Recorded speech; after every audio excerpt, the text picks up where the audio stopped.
Ang kwento ay nagsisimula, nang ang isang matandang pantas ay lasing dahil siya'y nasa bingit na ng kamatayan, isang misteryosong lalaki ang dumating at nag-alok na gawing tinta ng pluma ang espiritu ng matanda.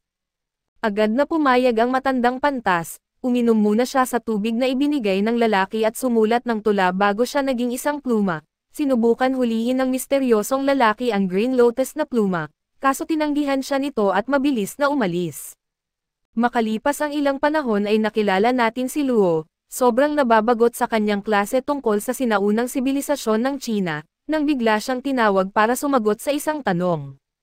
Sobrang mali ang sagot ni Luo kaya natawa ang lahat doon, at ang paboritong estudyante ng guro ay sumabat para sumagot ng tama.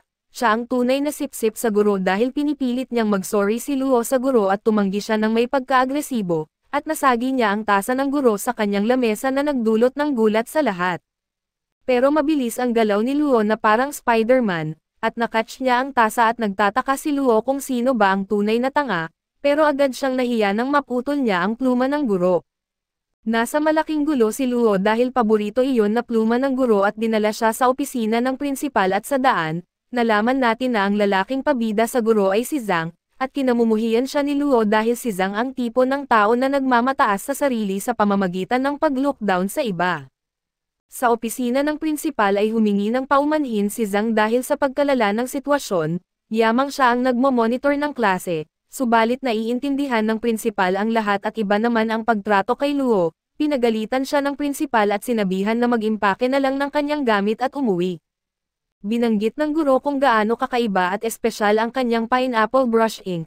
Ang tanging iniisip na lamang ni Luo ay kung kailangan niyang mabayaran ito at doon ay idinetalye ng guro ang kahalagahan nito, na halos ikatulog ni Luo at nais na lamang niyang bigyan siya ng guro ng halaga kung magkano ang babayaran.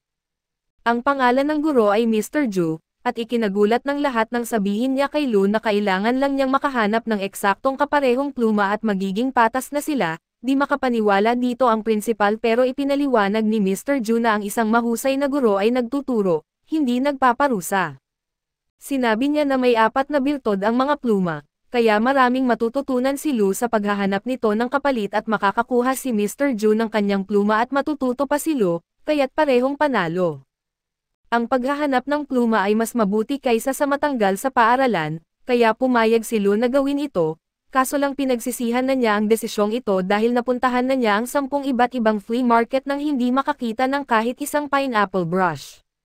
Nagsimulang mag-isip si Lu kung sinadya ba ni Mr. Zhu na pahirapan siya sa paghahanap ng pluma para lamang palayasin siya sa paaralan kapag hindi niya ito mahanap. Nakahanap si Lu ng isang lalaki na nagbebenta ng mga pluma, ngunit puro basura ang mga ito. Sinubukan siyang pigilan ng mapilit na tindero sa pag-alis, pero nakita ni Lu si Zhang at sinundan ito, lihim na pinagmamasdan ni Lu si Zhang habang kausap nito ang kanyang tiyuhin na si Zhao. Sinabi ni Zhao na wala siyang pineapple brush sa kanyang tindahan, pero nagpadala na siya ng mga tao para maghanap ng isa at doon ay galit na galit si Lu sa narinig, subalit handa siyang gawin ang lahat para makakuha nito. Biglang inihayag ni Zhao na natagpuan na ang pluma sa isang thrift shop sa ibang lungsod, nagpa siya silang kumain muna bago kunin ito. Ngunit binigyan lamang nito si Lu ng oras at agad siyang umalis para kunin ang pluma. Pagdating ni Lu sa tindahan ay agad siyang nabighani sa babaeng naroon, sinubukan niyang purihin ang mga kamangha-manghang bagay na ibinebenta doon, kaso puro negosyo lang ang babae at ipinaliwanag na ang kanyang lolo ang may-ari ng tindahan. Hiniling ni Lu na makita ang pineapple brush at tuwang-tuwa siya nang makita niya ito. Sinabihan siya ng babae na huwag itong hawakan at ipinaliwanag na kailangan nilang maghintay hanggang sa lagyan ng presyo ng kanyang lolo bago ito mabili. Pinahintulutan niyang hawakan ni Lu ang kahon ng pluma, at hindi niya maintindihan kung bakit ito sobrang lamig nang biglang dumating ang isang may maayos na bihis na lalaki na nagngangalang Zugay, na nais makipag-usap kay Mr. Wei. Napakalamig ng pakikitungo ng babae sa lalaking ito at sinabihan siyang umalis dahil hindi siya welcome sa loob ng shop at ang lalaking ito na walang galang, ay agad na inagaw ang pluma mula sa kamay ng babae at tinawag itong cheap at basta na lamang itinapon. Muling ipinakita ni Lu ang kanyang mabilis na galaw sa pag-catch nito, nagalit ang lalaki at sinabi sa babae na alam nito kung bakit siya naruroon at hinihingi ng lalaking ito na kunin ng babae ang isang bagay na kanyang hinahanap, at sinabing wala siyang paki sa pananakit ng babae. Ipinagtanggol ni Lu ang babaeng kanyang biglaang nagustuhan, kaso ginamit ng lalaki ang isang uri ng lakas para maitulak silang dalawa. Kinuha ni Zugay ang kanyang hinahanap at sinabihan ang babae na nagngangalang Rong, na batiin ang kanyang lolo para sa kanya. Lumapit si Rong, pinagsabihan si Lu na huwag lumapit at ginamit ang kanyang kakayahan para atakihin ang lalaki gamit ang nyebe. Hindi natatakot si Zugay sa ilang piraso ng nyebe subalit binalot ito ni Rong ng mas maraming nyebe. Nagulat si Zugay nang tawagin ni Rong ang Snowstorm Ink Brush at tinamaan siya ng mga snowball sa mukha. Pagod na si Zugay sa paglalaro at tinawag ang kanyang Cloud Rider Ink Brush. Naglaban ang dalawa at nagtataka si Lu kung siya ba ay nawawala sa katinoan. Ipinunto ni Zugay na hindi lang siya ang may espiritong pluma at binalaan siya na hindi siya makakaligtas sa susunod niyang atake. Sinabi lamang ni Rong na iwanan ang ninakaw na pluma, ngunit sinabi ni Zugay na mangyayari lamang iyon kapag patay na siya. Inatake ni Rong si Zugay, kaso ito ay nagdulot lamang na lumipad palabas ng kanyang pakete ang ninakaw niyang pluma at tumama diretso sa dibdib ni Lu. Lahat ay nagulat at nakita na may malaking pagbabago kay Lu.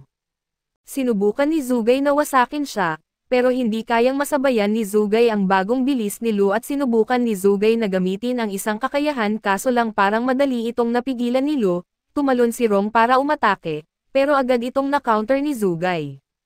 Gayunpaman, malaki ang inangat ng antas ni Lu at mabilis niyang napigilan iyon nang bigla na lamang nawala si Zugay, kaya tinanong ni Rong si Lu kung ayos lang siya, subalit hindi siya okay at nawalan siya ng malay.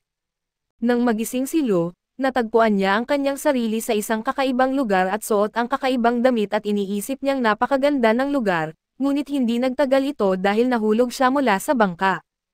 Nagising siya mula sa panaginip at huminga ng malalim sa isang pink na tela. Sinalubong siya ng may-ari ng tindahan na si Mr. Wei, at ipinakilala ang kanyang apo na tila naiinis at ipinaliwanag ni Mr. Wei na si Lu ay napakahina kaya't nawalan siya ng malay, dahil sa lamig mula sa mga artifact sa kanyang tindahan.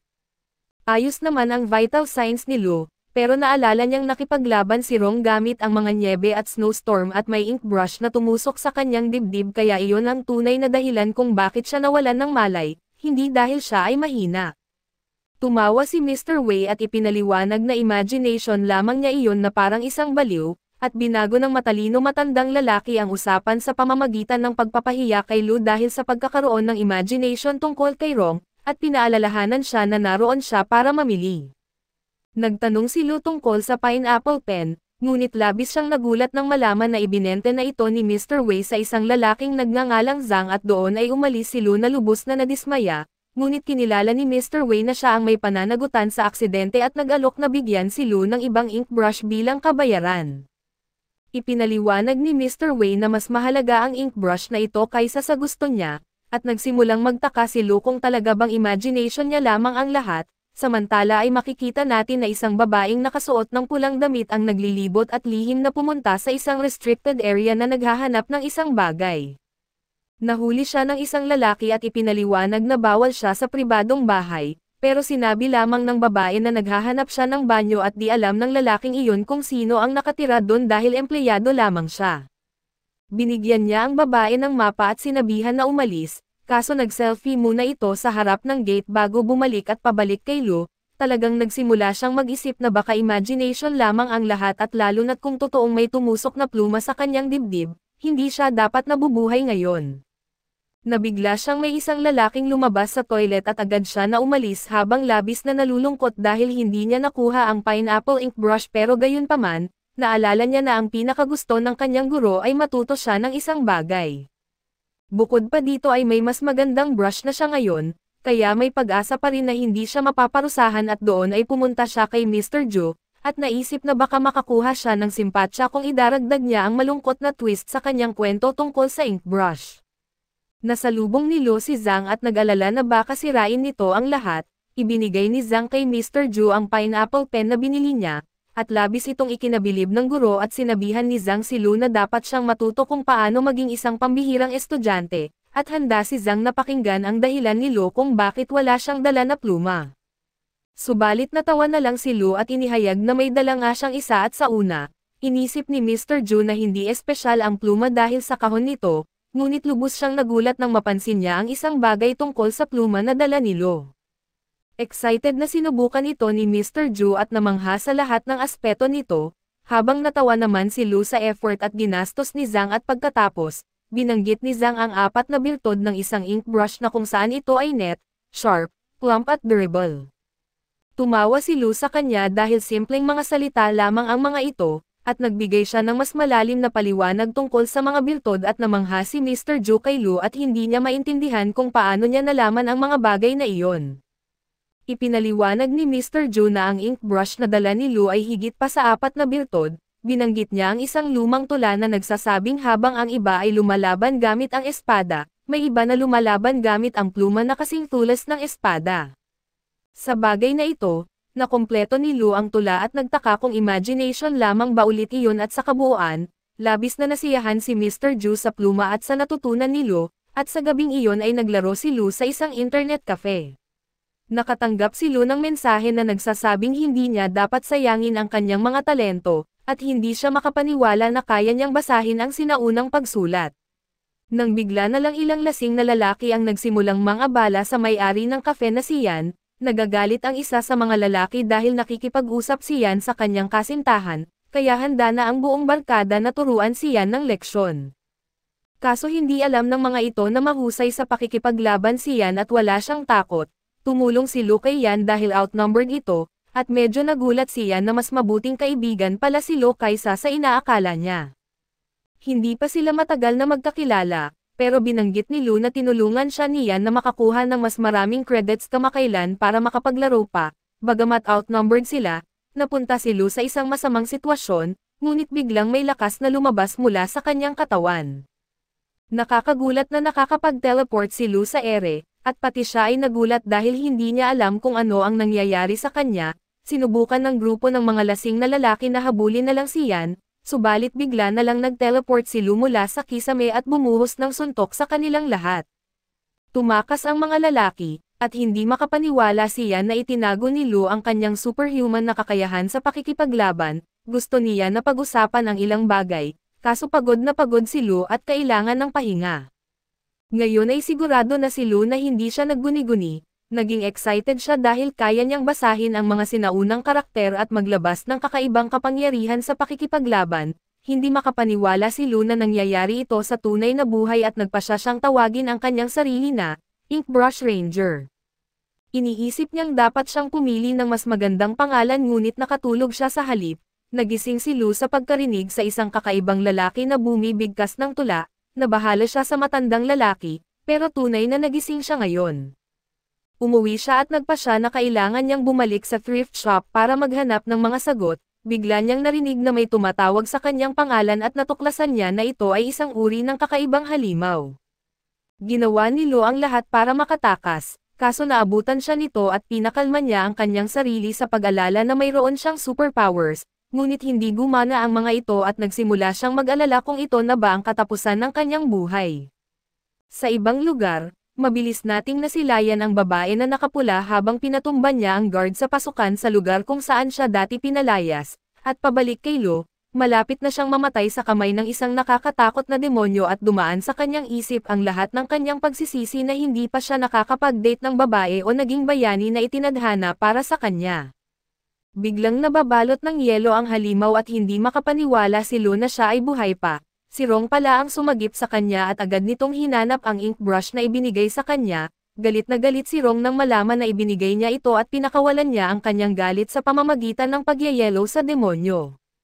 Matapos patayin ang demonyo, muling nahulog sa pag-ibig si Lu kay Rong at bumalik sila sa thrift shop at hindi makapaniwala si Lu na may nagpapalit ng mga ink brush sa mga nakakatakot na puppet. Ipinaliwanag ni Mr. Wei na ang mga halimaw ay nilikha ng isang nangungunang top brush na matatalo lamang ng SES ink brush na ibinigay nila kay Lu.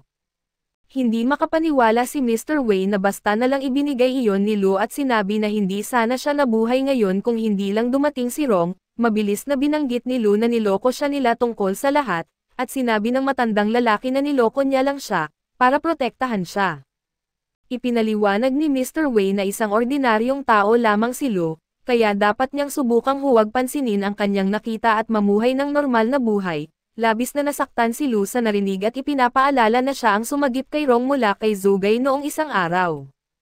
Tumanggi si Lu na talikuran ang mga problema ngayong mayroon siyang mga bagong superpowers, kaya sinabi ni Mr. Wei na maghintay muna si Lu sa paggawa ng desisyon hanggang marinig niya ang lahat. Ibinahagi ni Mr. Wei ang kwento tungkol sa isang hindi kilalang eskriba na tinawag na burial owner, na nabuhay sa panahon na sinusunog ang mga libro at pinapatay ang mga iskolar. Sa isang panahon ng kaguluhan ay nasaksihan ng lalaking ito ang paglibing sa mga iskolar, at dahil sa matinding galit nagsumpa siyang hindi niya hahayaan na maitapon na lang ang talento ng mga iskolar at bumuo ng paraan para ipunan ang mga espiritu ng mga iskolar sa mga ink brush. Tinawag ang mga ito na brush spirits at ang espiritu sa loob ng brush ni Lu ay tinatawag na Lei, na kilala bilang hari ng mga tula at kaya naman, naisip ni Lu kung siya ba ang hari ng lahat ng brush rangers. Ang tanging problema lang ay ang Green Lotus ink brush sa loob ni Luo ay hindi kumpleto at ito ay isang vestige lamang at bigla, umaksyon si Mr. Wei at inatake ang isang lalaki sa likod ni Lu. Ang lalaking ito ay tinatawag na Li, at dumating siya para makita ang taong tumalo kay Zugay. Lubos na naguluhan si Lu at simpleng ipinaliwanag ni Rong na ito ang lalaking nais kumuha ng kanyang buhay. Siya ay pinuno ng pamilya Zugay, kaya hindi siya dapat maliitin at sinubukan ni Rong na atakihin siya, kaso nalagay lamang ito sa panganib at ang ating matapang na bida ay sinubukan na protektahan siya, pero si Mr. Wei ang gumawa nito. Naglaban ang dalawang matanda habang sinasabi ni Lee na ang 7 dogs ng lungsod gun ay kanya, ipinaliwanag ni Rong na ang mga ito ay ang 7 long-lost superior brush spirits na ginawa ng burial owner, kasama na ang Green Lotus brush. Nais ni Lee na makuha ang Green Lotus brush para mapaghiwalay ang ink brush mula sa host at para magawa ito, kailangan niyang alisin ang host at ito si Lu, isang sulyap sa kinaroroonan ng babaeng nakapula ay nagpapakita ng mga gwardyang nagpapanik, sumisigaw na ninakawan nito ang ink brush library. Gusto nilang hulihin ang magnanakaw, pero matagal nang nawala ang babae at nagpatuloy ang laban ng mga matanda. Ngunit nasa masamang kalagayan si Mr. Wei at sinabihan ni Rong si Lu na tumakas at magpapaliban sila kay Lee sa sandaling iyon. Lumala ang sitwasyon nang malapit na nili tapusin si Mr. Wei, muling ipinakita ni Lu ang kanyang mabilis na galaw at ginamit ang kanyang bagong napakalakas na kapangyarihan para iligtas ito. Namangha si Lee na makita ang vestige sa loob ni Lu na kumikilos, subalit sinabi ni Mr. Wei kay Lu na wala siyang tsansa laban kay Lee at iginiit ni Lu na hindi rin siya pwedeng umatras, kaso lang madali siyang napunta sa galit ni Lee. Handa na sanang tapusin ni Lee ang buhay ni Lu, ngunit isinakripisyo ni Mr. Wei ang sarili niya para iligtas si Lu at nakapagdulot si Mr. Wei ng sapat na pinsala para pilitin si Lee na umatras, ngunit sinabi ni Lee na hindi nila kayang protektahan si Lu ng matagal. Sa kabutihang palad, ayos lang ang dalawang lalaki pero ipinaliwanag ni Mr. Wei na ang nakaharap nila ay clone lamang ni Lee at marami pang panganib ang naghihintay, kailangan nilang matutunan kung paano mapaghiwalay ang brush spirit mula sa katawan ni Lu. Pero bago iyon ay dapat matutunan muna ni Lu kung paano kontrolin ito para maprotektahan niya ang kanyang sarili kung sakaling may mangyaring masama sa kanila. Tumanggi si Lu na hayaan pa silang ilaan ang kanilang buhay para sa kanya, pero iginiit ni Mr. Wei na kasalanan niya kung bakit napasok si Lu sa gulong ito, kaya tungkulin niyang protektahan siya. Binanggit ni Lu na pumapayag siyang matutunan kung paano kontrolin ang brush spirit, ngunit sa kondisyon na makakatulong ito hindi lamang sa kanyang sarili kundi pati na rin sa kanila, pumayag si Mr. Wei na turuan siya. Ngunit kailangan ni Mr. Wei ng oras para makabawi kaya doon ay nagboluntaryo si Rong na magturo kay Lu. Pumayag dito si Mr. Wei at natuwa si Lu dahil mukhang hindi siya kinamumuhian ni Rong tulad ng inaakala niya. Balik eskwela si Lu at marami ang nakapansin sa kanya dahil kasama niya si Rong, dinala siya ni Rong sa isang aklatan at ipinaliwanag na kailangang kabisaduhin ni Lu ang lahat ng tula na isinulat ni Lei. Nahirapan si Lu dito, parang bumalik siya sa klas ng sinaunang sibilisasyong Chino. Napansin niya na stressed out si Rong at sinubukan niyang magbiro, ngunit hindi ito umobra at dumating si Zhang, nagbigkas ng mga tula na parang isang mayabang, at ipinakilala ang sarili kay Rong. Tinuya ni Zhang si Lu nang walang humpay, at naging sobrang balisa si Lu na hindi na niya kayang mag-isip ng maayos at inakala ni Zhang na sinamahan lang si Rong ni Lu dahil sa awa.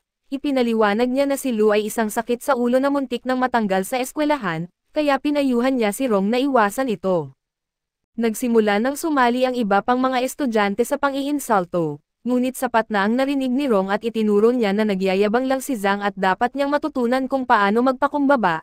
Namangha si Lu nang makita niyang ipinagtanggol siya ni Rong at hinawakan niya ang kamay nito habang sila ay lumalabas. Nagulat ang lahat sa nakita, ngunit iniisip ni Zhang na nagpapakipot lang si Rong sa kanya at sa kalaunan, patuloy na namamangha si Lu at nagtataka kung ito ba ang pakiramdam ng pag-ibig. Ipinaliwanag niya na kayang-kaya niyang i-visualize ang lahat ng tula sa kanyang isipan pero hindi niya lubos maunawaan ang kanilang ibig sabihin. Ipinaliwanag ni Rong na iba-ibang iskolar ang nagiging iba't ibang espiritu at karaniwan ay pumipili sila ng isang tao at nakikisabay sa kanila sa kalikasan, gayunpaman, minsan ay basta na lang sila pumipili ng host na tulad niyang tanga, kaya't hindi niya mailabas ang pinakamahusay na kakayahan sa espiritong iyon. Sa buong panahon, nakikinig pala si Zhang na usisero at nagtataka siya kung totoo ba ang mga ink brush. Iniisip niya na kung makakakuha siya ng isa sa kanyang talento, maaari siyang maging sikat. Kaso dito na nagtatapos ang ating recap sa bagong anime na ito, antabayanan po ninyo sa susunod na linggo ang bagong episode.